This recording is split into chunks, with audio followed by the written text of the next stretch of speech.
Salut tout le monde, j'espère que vous allez bien. J'ai une très grande nouvelle aujourd'hui. Starlink Mini est arrivé.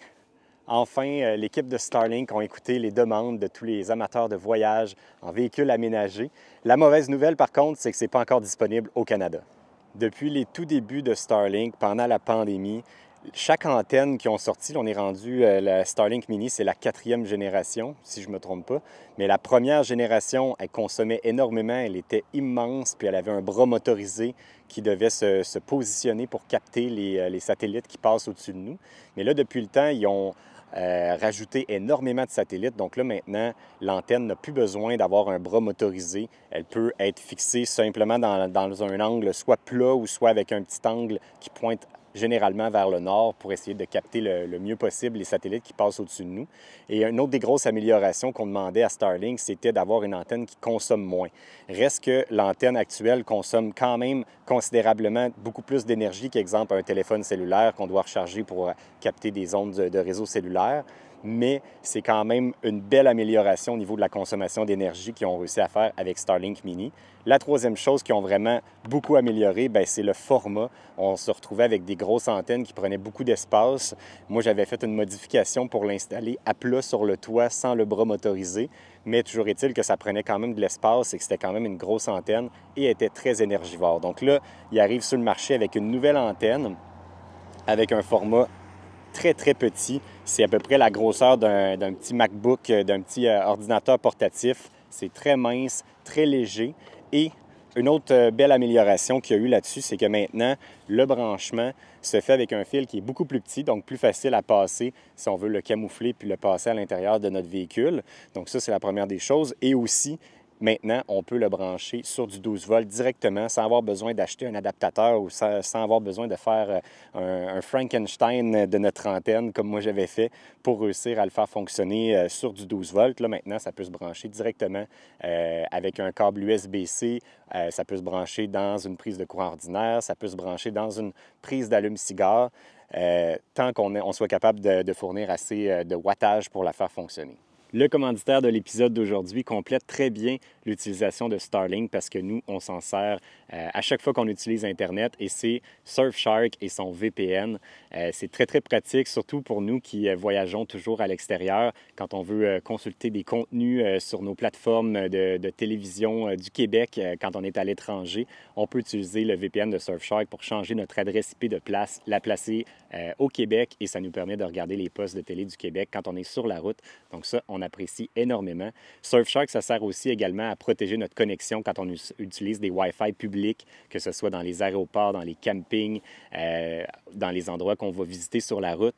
C'est des connexions Wi-Fi où on pourrait se faire pirater nos données. Bien, grâce à Surfshark, on a une connexion qui est privée et qui est protégée. Fait que c'est très, très important quand on est sur la route. Grâce à Surfshark One, on a également accès à un antivirus qui nous permet de scanner nos appareils et le VPN de Surfshark est disponible pour tous les appareils qu'on utilise, donc que ce soit les téléphones, les iPads, les ordis, tout ça peut être protégé, donc on n'a pas besoin d'avoir un abonnement par appareil qu'on va utiliser.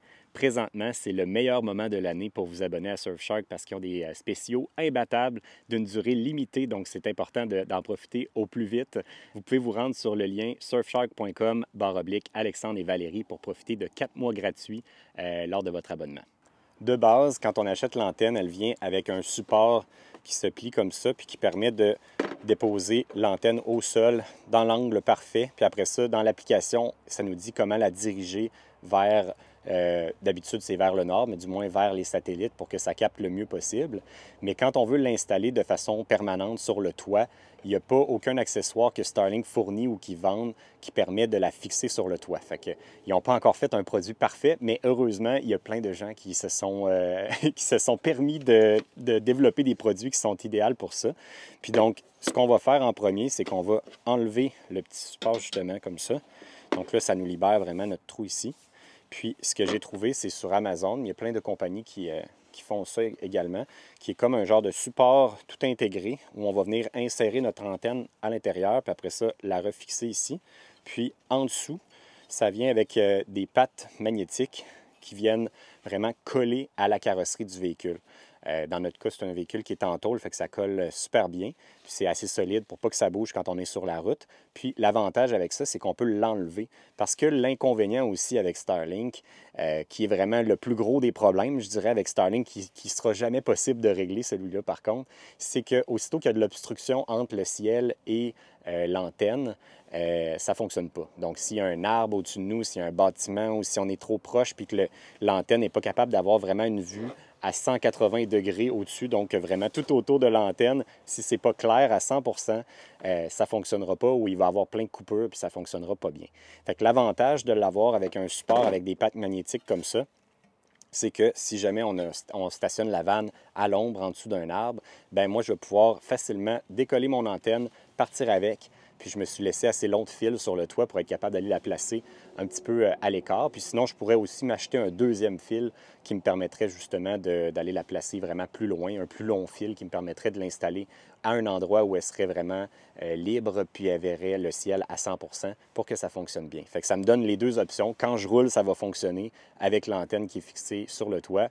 Quand je suis stationné à un endroit où ça ne fonctionnerait pas, bien, je vais pouvoir l'enlever puis aller la placer où je veux. Pour l'installer, c'est assez simple. On fait juste glisser l'antenne dans son support comme ça ici. Fait que ça nous donne comme ça ici. Puis tout ce que je vais avoir à faire, c'est venir fixer la petite braquette à l'arrière qui va sécuriser en place l'antenne.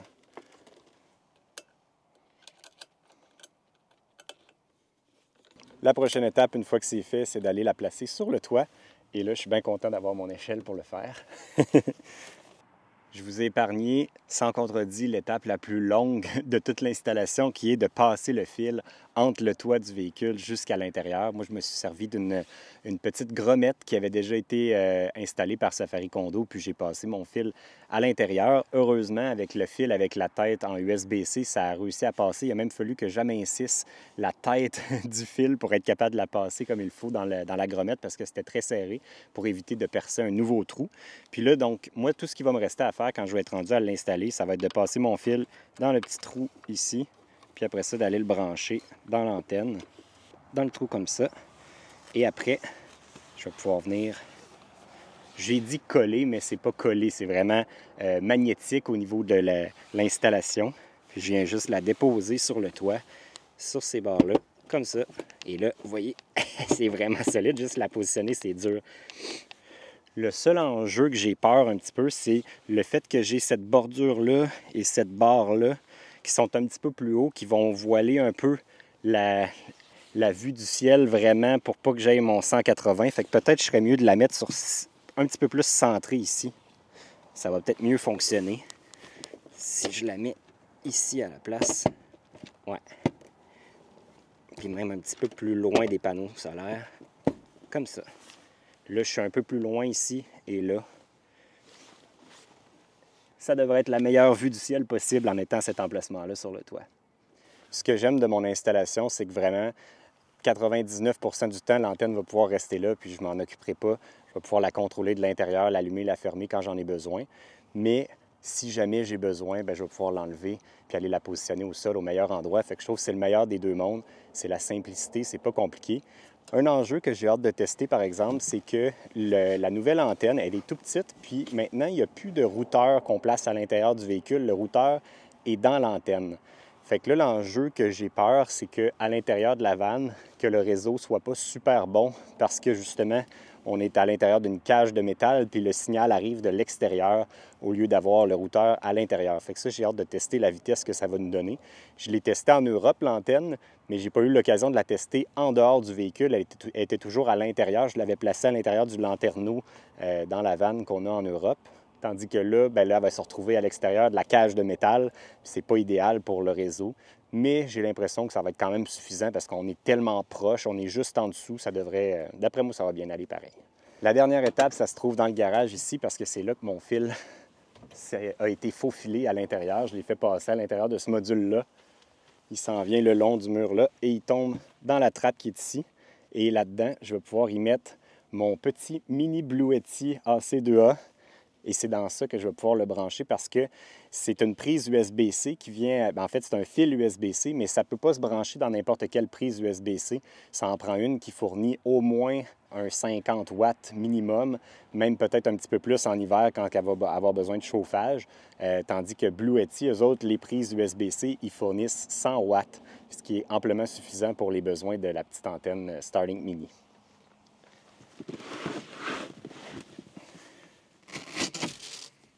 Juste pour les besoins de la cause, je vais juste le sortir et le faire fonctionner dehors à la place. Vous voyez, quand je disais que le fil est beaucoup plus petit à passer, moi j'ai dû vraiment l'amincir, puis après ça, je me suis mis un petit heat-shrink pour le protéger, pour ne pas l'abîmer. Fait que ça reste un petit bout qui est très fragile à passer, mais une fois que c'est fait, bien là, après ça, il n'y a plus de danger. Fait que là, tout ce qu'il me reste à faire, c'est de le brancher dans mon petit Blue Yeti, dans ma prise 100 watts, puis d'allumer mon DC. Puis là, on devrait voir le wattage qui consomme. Ça aussi, j'ai hâte de le voir, combien ça va consommer, parce que là, c'est la première fois que je le teste en USB-C. Je l'avais testé avec une prise ordinaire en Europe sur le Blue Yeti, avec une prise 120 volts, en fait 230 volts en Europe. Puis ça consommait autour de 60-70 watts, ça dépendait des moments. Mais là, je m'attends à ce que ça consomme beaucoup moins parce que là, on n'a pas besoin de faire fonctionner l'inverter dans la petite machine ici. On peut juste brancher avec le DC, fait que la consommation devrait être moindre. Vous voyez, ça vient de s'allumer. Là, j'ai à peu près un 37 watts, 30 watts. C'est vraiment beaucoup moindre. On commence à voir la consommation sur mon petit Blue Yeti, puis on est autour de 37 watts, 33 watts. Même ça descend à 20 watts. J'ai hâte de voir une fois que ça va être stabilisé, parce que là, pour l'instant, il est comme en recherche. Donc, je présume qu'il consomme un petit peu plus dans ce temps-là. Je vais aller me connecter sur le réseau que ça crée. Je l'avais appelé Starlink PPLR Europe, là, malgré que le nom est plus bon parce qu'on n'est plus en Europe. Puis je vais aller maintenant dans l'application Starlink pour voir. Donc là, il est en train de calculer son orientation pour communiquer avec les satellites. Ah, c'est parce qu'il fait une mise à jour en même temps. C'est pour ça que je perds du temps. Ça fait longtemps que je ne l'ai pas utilisé, l'antenne, fait qu'il fait ses mises à jour de temps en temps. Parlant, en attendant de la mise à jour, parlant du coût de l'antenne, c'est 399 € présentement pour ceux qui l'achètent en Europe. Aux États-Unis, je n'ai pas vu le prix, mais si on fait la conversion, ça doit être autour d'à peu près 500 $ US. Fait que je m'attends à ce que nous, au Canada, on soit peut-être plus autour des 600 $ canadiens quand ça va sortir chez nous. Je ne sais pas exactement ça va être quoi le prix exact quand ça va arriver, mais en théorie, je suis allé visiter le site de Starlink ce matin pour voir si la disponibilité était annoncée ou quand est-ce que ça allait être lancé. Puis il disait d'être à l'affût puis que ça s'en venait prochainement. Fait que pour l'instant, c'est pas encore le cas. Maintenant que la mise à jour est terminée, l'antenne est en ligne maintenant, on va pouvoir faire notre premier test de vitesse. On part ça maintenant. C'est parti.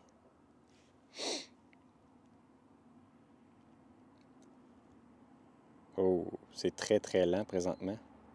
0.49, 0.50 en download, 0.30. Non, c'est très, très mauvais.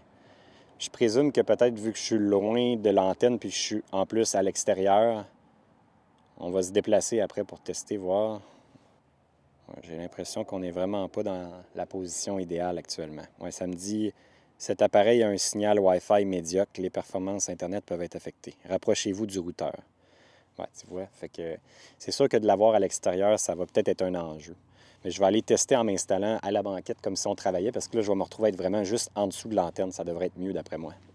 Donc là, ici, je me trouve à être presque juste en dessous de mon antenne, à l'intérieur, à l'endroit où on va travailler en général. On va refaire un nouveau test de vitesse, voir ça a l'air de quoi. C'est parti.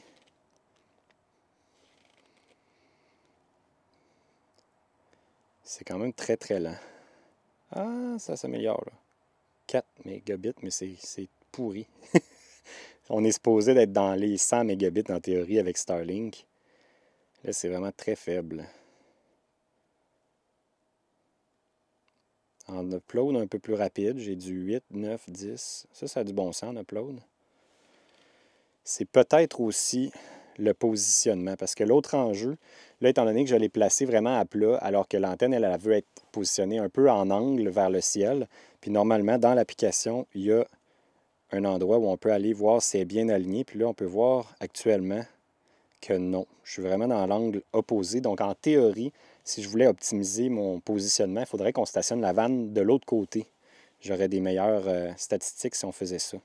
Mais je pense que présentement, mon gros enjeu, c'est pas tant l'antenne, son positionnement, mais plutôt le fait qu'elle est sur le toit, puis que le routeur est sur le toit, puis qu'il faut qu'il passe à travers du métal, ce qui n'est pas idéal. C'est pas encourageant.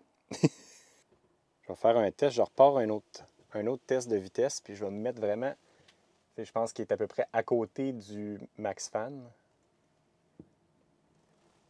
Si je me mets vraiment dans le max fan, ça monte un peu, mais on est loin du 100 mégabits qu'on devrait avoir. 6. C'est lent, là. J'ai envie qu'on prenne la route puis qu'on teste, voir si c'est pas juste l'emplacement où je suis présentement, parce que des fois, ça peut venir fausser les données aussi. Si je me fie à mes tests que j'ai faits quand j'étais en Europe et au Maroc, des fois, il y a des endroits où on était vraiment dans des genres de trous où il n'y avait pas d'antenne proche. Mais là, ce qui est curieux, c'est que mon upload est très rapide. Mon upload a terminé mon test à 24,8 mégabits. C'est très bon pour du upload, mais le download est assez mauvais à 6,5. C'est utilisable, mais c'est pas très rapide. On va aller prendre la route et on va tester ça, voir. On vient de prendre la route pour faire le test numéro 2 en mouvement. Souhaitons que les résultats soient meilleurs. On va aller voir, premièrement, dans l'application, si on est toujours bien en ligne. Ça a l'air que oui. Ah ben là, je pense que c'était vraiment l'endroit où on était, parce que là, j'ai du 145 mégabits, 140. Ouais, là, on a quelque chose de concluant. Fait que ça me confirme que c'est pas tant le fait qu'il est à l'extérieur puis moi, je suis à l'intérieur. C'est vraiment le positionnement que j'avais tout à l'heure. Là, j'ai 10 en upload. Très, très satisfaisant. 143 en download, 10 en upload. Très, très bon. Puis ça, c'est en étant en mouvement.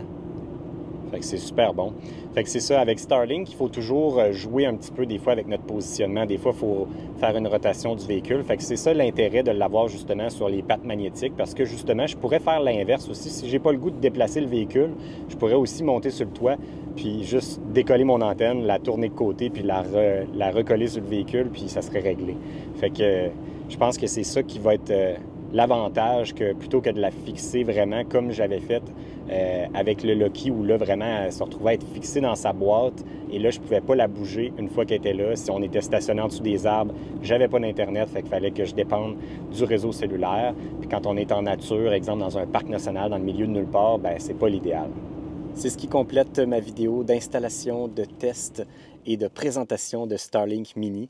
J'ai très hâte pour vous au Canada que ce soit rendu disponible pour tout le monde. Je trouve juste ça un peu dommage par contre, parce qu'au-delà du coût d'acquisition de l'antenne, qui se retrouve à être grosso modo le même partout sur la planète, quand j'étais en Europe, j'ai pu réaliser que là-bas, Starlink, le forfait coûte 40 € par mois, alors que nous, au Canada, on est rendu à plus de presque 200 $ canadiens, 190 et quelque chose par mois. Je sais qu'ils s'adaptent beaucoup au marché avec le coût. Donc, entre autres, au Mexique, c'est moins cher. En Europe, c'est beaucoup moins cher. Mais je trouve que quand on considère qu'il s'agit du même service, on dirait que c'est comme dur à se rentrer dans la tête qu'on se fait un petit peu avoir chez nous à ce point-là. Mais pour nous, c'est plus indispensable que pour eux, parce que eux, pratiquement tout le territoire de l'Europe est couvert avec du réseau cellulaire à très bonne vitesse, à très faible coût, alors que nous, au Canada, aussitôt qu'on sort des grands centres, on n'a comme pas bien le choix de se tourner vers Starlink, surtout pour les gens comme nous qui travaillent et qui sont nomades. On n'a pas bien d'autres alternatives pour avoir de l'Internet partout. Fait que bref, on n'a pas bien le choix de payer les gros tarifs de Starlink. Un gros merci à Surfshark d'avoir commandité l'épisode d'aujourd'hui. N'oubliez pas, pour avoir vos 4 mois gratuits, d'aller sur surfshark.com/Alexandre et Valérie. Et on se dit à la prochaine. Salut tout le monde.